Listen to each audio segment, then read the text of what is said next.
Oh, there it is. Kanto. There it is. The ankles. So you got a couple habits come out there as well, like off of platforms. A lot of B reverse, or not paralyzer, your side B. B reverse off of platforms to try and catch you for dashing underneath you. There was something else that was happening a lot. Oh, after you came down with Nair, you were very quick to dash away and then try and come back in with something. And at the start, you did catch you with a couple grabs, and then you threw out, like, I think, like one or two paralyzers. Just be careful when you're going for your mix-ups when you're approaching someone. Nothing wrong with nairing and then dashing away, but make sure that when you nair and dash away, you're also going to mix up your timing of when you're going to approach your second time. Okay? Right. Because there's quite a few times where you're trying to, and I know we're talking about reads a little bit here, but what was happening with you is you jump down like this with the nair, then dash away, then dash right back in with a grab. And it would work if I tried to punish the nair. Because I go like this, or as you did that and dashed away, I'd try and go in with something, you'd catch me for free. And that's totally fine, right? However, if I start to mix up my timing and I see you're going to nair, then dash away, I can do two things to try and finesse you in that situation. I can either try and dash attack you to catch you before your grab comes out, or I can just do nothing. And then once you come back in and go for your grab, you miss, and I come over the top and go for something, and I get some sort of punish. Okay, so this Right. once again, this goes, I guess it would go back to even slowing the game down even more for yourself. So if you want to go in for the nair and then dash away, you don't have to do anything after that. You can go nair, dash away, and see what I do. Because I could just completely show you my hand and go like that, or go like this and completely miss, and now you're getting potentially even better punishes, or you're not getting reversed. Okay. Right. At the high percents, that's one of those things that was happening a lot. Is the approach game basically fell apart. Right. I was at very high percent for a really long time, and I just didn't approach you anymore. And I wanted to see how you'd approach me. And quite a few times you get quite close to me, and then you get scared. Even though I was like one single touch of death away, you could have done basically anything and killed me. Like when I was over here, I got up like this, right? I got up and I shielded, and I don't think you threw out a grab right away, but you threw out something and you like dash back almost to center stage, and then I told you to grab, and it was just way too late at that point, right? So stuff like that, that's where you want to make a read, because here's the thing: if I'm at 160%, and I don't have to be even close to that high, your up B will absolutely destroy me, right? Same with up smash or back air, like all kinds of stuff is going to absolutely kill me. So I'd rather, now that I want to get grabbed, I would rather get grabbed than hit by anything else if I'm at that high of a percent. Okay. Right. So this would boil down more to, I guess, paying attention to player emotion in this situation to say, okay, what would my opponent be thinking based on their percent, or the stocks, or even just the setting of the game that we're playing in at the moment. So if I'm at, like, let's say if it's last stock, last hit, and either one of us could die, we're both, like, let's say at 130 or 140. Just because you're at 140 and you could die does not mean that I am fearless, because I could also mess up once to completely die too. So you can take advantage of that in some cases. And I have actually a pretty old video. I went over a set of, it was Sam Sora versus MKLeo, and it was last hit situation. And there's a ton of reason to be scared. It's MKLeo, game 4, anything could happen right here. And I could talk about this. This is the same type of situation again. Right here, Leo is running on Sam Sora's shield. And as far as the sequence goes, this is where fear, and I had somebody ask on a previous video, is there ever a reason to play in fear? And I guess there's reasons to do it, but I wouldn't say there's conscious reasons that you should do it. So for example, here, he stays in shield. If he just up smashes right here, like a YOLO up smash, he wins the game. Of course it's scary. Of course right here, Sam Sora or MKLeo could also up smash right here, and they could trade. They could both at the exact same time.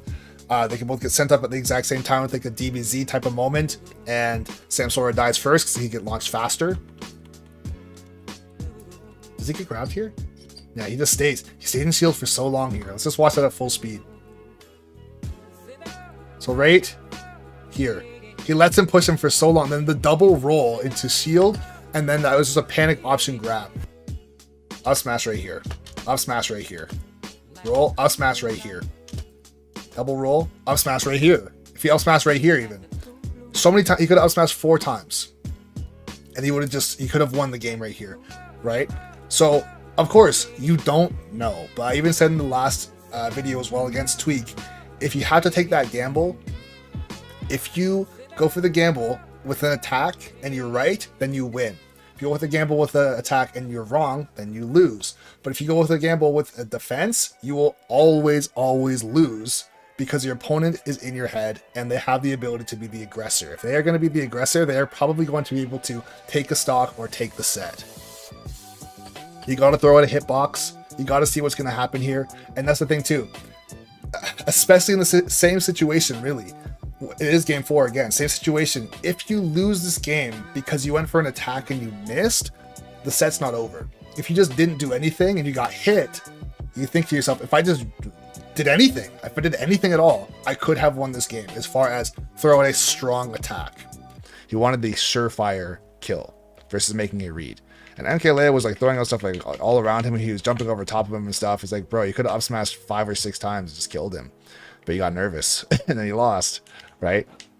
So yeah, I would say from a perspective of making reads, one of the things I want you to try and do too is just go in with the mindset of saying that you're practicing making reads.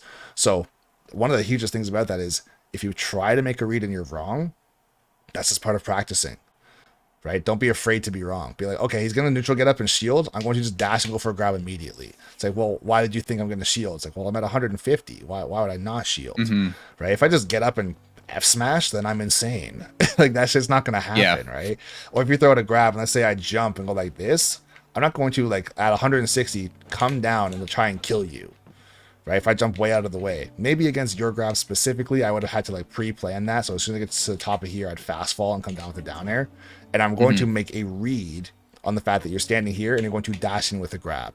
In which case, if your or my read on your read, which kind of gets confusing, but if I were to make a read on the fact that I think you're going to grab, I'm going to go like this and come down immediately, no matter what you do, because I'm trying to catch you before you have a chance to shield. So you can now start to layer reads off of this. And let's say if I am going to come down like this, you can either delay your grab and get your grab, or you can just F smash me or go for up B, right? Or down smash or whatever you want, right? So it's going to be a little bit of, I guess, seeing the future a little bit. That's what making a read is. Predicting to an extent, saying based on someone's percent or the situation, they're probably going to do X, right? So don't be afraid. There's tons of things that were happening last game where I was making lots of reads, and if we were to really go back and look at it, I made lots of reads that were completely wrong, right? But it was also balanced out. It was also balanced out by making reads that were right.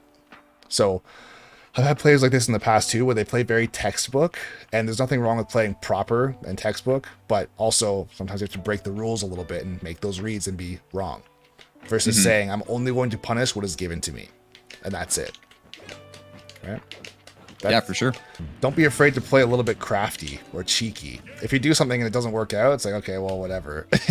So that's kind of how you learn how to do stuff. Like when I was walking up to you and going for like shield flickering in front of you, there's nothing that you had done to tell me that that was a good idea to do. I just did it to see what would happen, right? Right. Try and be a little bit curious in that regard too. I'm not saying you have to do that, but like, your mix-ups in general. Yeah, that was another piece that I was, because like I feel like my approach game in particular is pretty linear, and that was like with the same timing thing, mixing up the timings with the dash back and come back in. Yeah, I have definitely noticed that. Especially, I went to a tournament a while ago, and that was definitely one of the big things I noticed was that I was like, man, I cannot find another way to get in. Okay, so we can talk about this really quickly, and then we'll play in this game. But one of the biggest things that you can do too with your character is intimidate someone to potentially make a mistake thanks to your speed. Your first step, I think you have the farthest first step of any character in the game. So you can get into someone's range and out of the range like immediately. I think Mythra has a faster first step now, technically, but you go further. So you're basically the same speed, but you go a little bit further. So if someone's in the corner and terrified, take advantage of the fact that you can corner them. You don't have to land on their shield. Just get right up in their face, then dash out of the way, jump back out of the way, right? If people start to, like, let's say, grab in the corner like this, or they start to roll in from the corner, if you were to dash up and jump back and come down with Nair, that's all your Nair setups right there. Versus trying to jump in with a Nair like that and really thread the needle and hope that they just make a mistake. You can jump back with your Nair, and if they don't budge, you now give yourself some space, and you can dash out of the way and keep yourself safe. Yeah, and then if they roll or something, then it's a free Nair flip kick. Exactly. Not air dodging in. I don't know what just happened. It's all good. So yeah, you'll notice like towards the end of the game there, I really am switching up my playstyle, whether or not you think it's optimal, suboptimal, or toying with you or whatever it is. It's more so that I'm experimenting to see what you'll do, and I have some, I guess, percent in the bank, I guess you could say, to mess up. Right. This is how you get experience when you're practicing, or this is how you work on your reads, or this is how you work on your reaction time. This is how you try and set up situations and try to provoke some sort of pattern out of somebody as well. I will say that it's not very optimal for me to forward tilt you like 15 times. But I want to try and get your habits out of you too, right? It's also from a perspective of coaching. Is he air dodging? Is he rolling? Is he missing text? Does he do get up attack every single time? Like, what are you doing out of that, right? And you could be doing stuff like that too. It could be happening to me or just anybody that you practice with, where it's like, I'm just going to forward tilt them and I'm going to jump back, paralyzer, and even if I completely miss, I just want to see if it'll work. Because if it does work, now you have yourself a situation that you could take advantage of. For example, if you forward tilt someone into the corner and run all the way to here, very strong chance they're going to roll in because they're probably trying to DI in for an F smash or for an up B. Right, so let's say you knock someone down, run all the way to here, jump back, paralyzer, then you catch them, I don't know, they're frozen there, then you can go for flip kick, you can go for nair into flip kick, you can try and catch them off of the, I guess the stun release, whatever you call it, into an up B, whatever you want. You can kind of sauce on people a little bit as well, right? Yeah, just working on putting pressure on. Yeah, just trying to be creative, so it makes your opponent super uncertain as to what's going to happen, right? If every single time, let's say you knock me down, you're running up B right here, I'm going to start rolling in, because I'm going to escape the situation, right? But if you've caught me for rolling in with like paralyzer, or F smash back here, or like a down smash or something back at roll distance, now I'm terrified and I just don't know what to do. Right? I might even tech in place and just shield, and now you can get free grabs, just because you're setting up more situations and trying to keep it creative. Right. All right, let's